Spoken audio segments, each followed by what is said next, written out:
Good morning, everybody. It's Friday, almost 8 a.m., September 11th. I'm going to start off with the traditional markets here, looking at the pre-market first. I think everything looks like it is ticking up. The world markets, for the most part, ended mildly positive. So it seems like today might be just a slight rebound day for the stock market. But again, if we're looking at the ES here, right, I pointed this out yesterday on the 4-hour. You could see this is, again, the weekly pivot. Once we broke below that, we even came up here, tested as resistance, and now we're putting in just, structural lower highs. This market right here that you see, which is around 33.51, that's the key stronghold, I would say, that bulls do not want to give up. Okay, so the way I see it is, we came and hammered it once, hammered it twice, put in a lower high right there. Again, we're coming into it a third time, and again, we're coming into it a fourth time with that candle. So if it's going to break, right, I think the selling, if it's going to happen, is probably going to be somewhere relatively earlier on in the day, right? So the market opens at 8:30 a.m. my time. So probably around 10 to 11 a.m., we should potentially start seeing this selling early, just step in, right? And so that means that we should be looking for the S1 right here. And if that breaks, we should be looking for the S2, which is around 32.10. Now, how does that relate to Bitcoin? Well, Bitcoin has been teetering on this key area right here in this range, okay? I told y'all that this is really a range that's sort of developed, and I personally wouldn't be surprised if we kind of chop around here for, I don't know, maybe another 3 to 4 days. Maybe like by Sunday when we have the new weekly, we might either take out this slowdown here or take out this high, because I do think that by Sunday there should be some form of either a fake out or true direction being created. So either we're going to do something like this and then come back, break back inside, which is, again, in my opinion, bearish. Or if we're going to do something like this, take some liquidity down here and maybe push back up. Now, the range is, in my opinion, pretty clear. But what the market is trying to tell you, at least from the standpoint of the S&P 500, we talked about the correlation of the Great British Pound, right, to the S&P 500. They have a pretty positive 1-to-1 correlation. So you could even watch that, because it's basically a proxy for the DXY, really.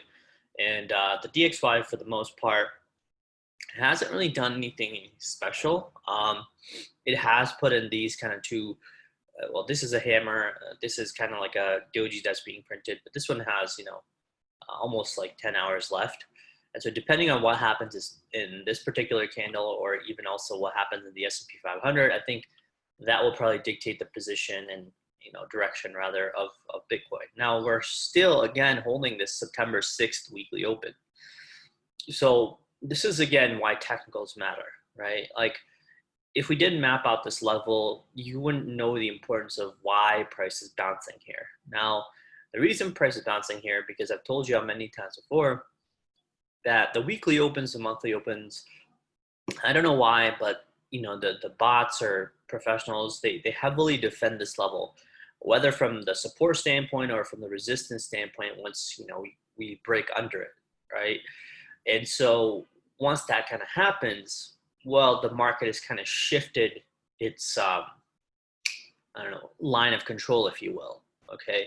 Because once this breaks, well, then we should be looking for this key support right here, which is 98.75. That's a key level that dates back to the daily and the weekly chart, okay?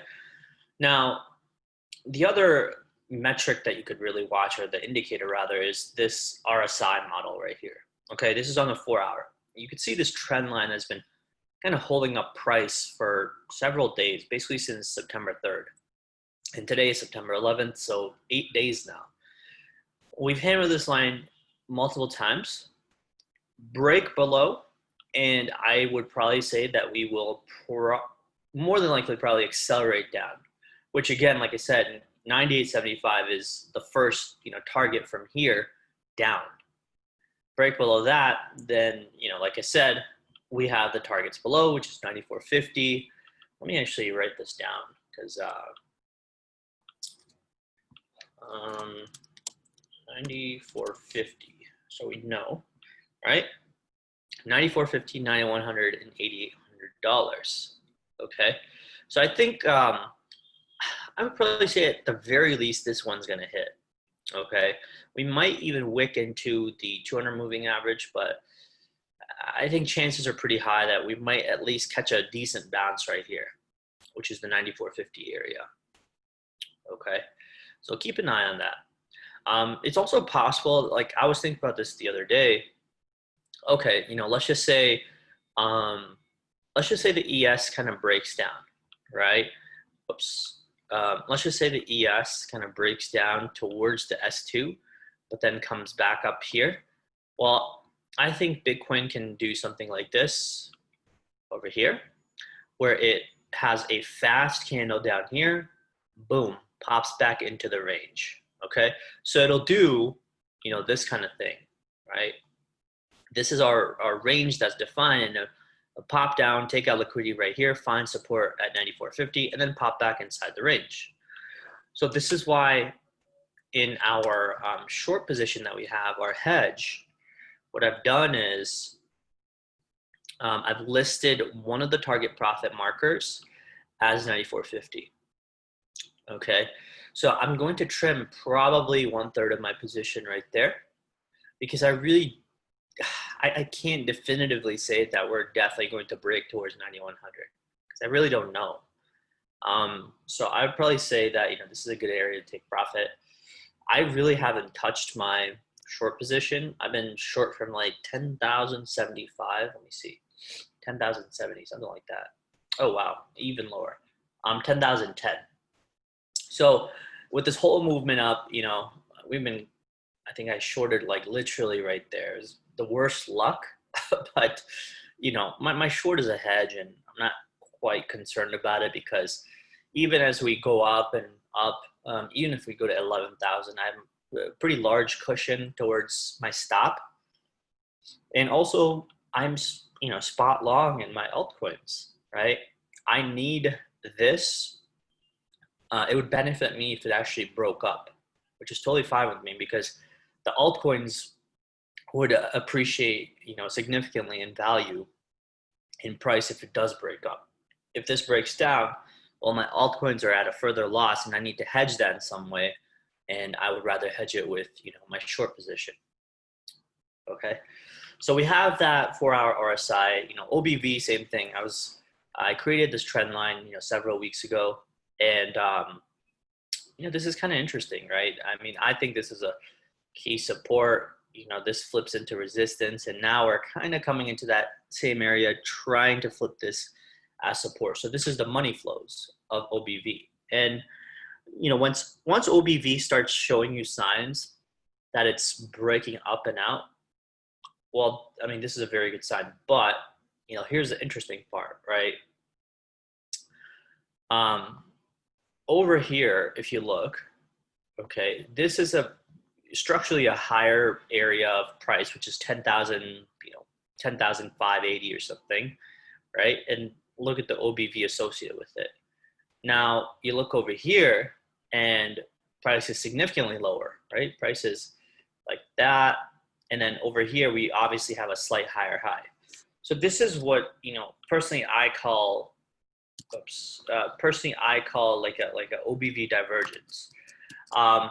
There's really no term for it. I kind of just made it up, but it's just, through my own back testing and research,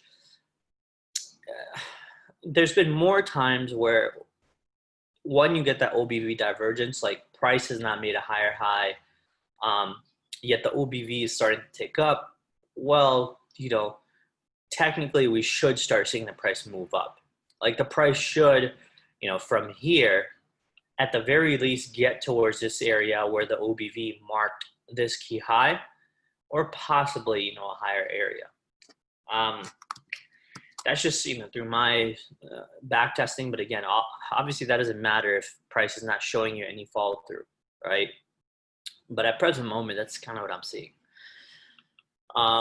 Let's check out ETH, because I heard some drama happening about Ethereum. I don't know what the heck happened.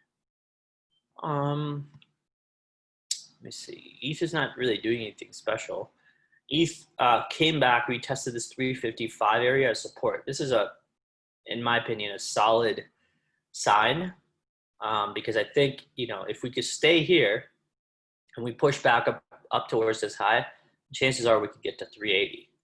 Okay, so even over here, let's just say the stock market opens relatively positively. I think ETH and Bitcoin are going to run. They're going to try to take advantage of the stock market not selling off, in which case that would allow both those coins to actually move up really fast. Okay. Daily perspective, nothing really. I gotta say, I really hate movements like this where you've created a base right here and then you kind of make a small pop up on, it's not really the highest volume, but it comes back into this resistance right here.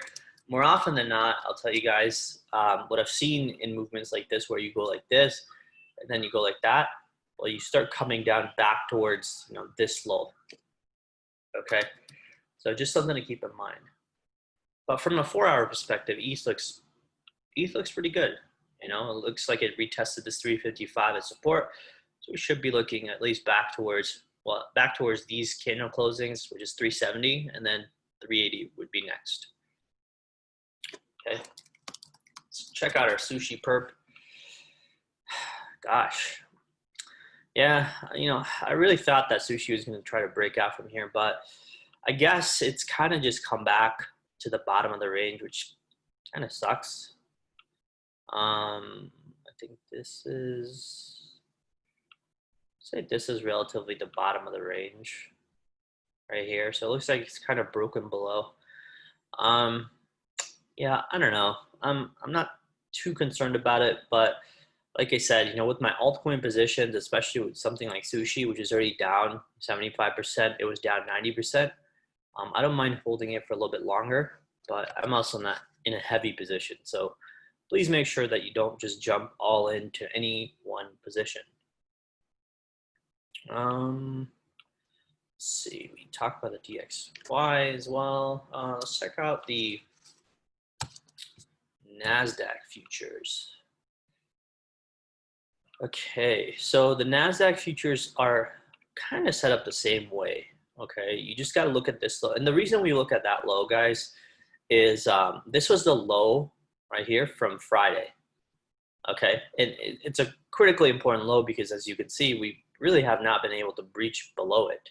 Or if we have, like right here, we can't hold below it. So I'm looking at this price action as, okay, well, this is a failed breakdown, pops back up, but it technically didn't really take out, this key high. So we're kind of just range bound, and technically we're range bound more so bearish because, this is high, lower high, and these are all obviously lower lows right here, but then we have a lower high and now potentially maybe a higher low.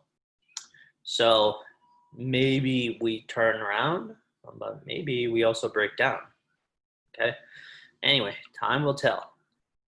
That's it, guys. I'll keep up with you through the day, keep you all updated. But I think, I think if we're going to see selling in the market, it should be relatively earlier on in the day. But we'll see. That's it. Cheers.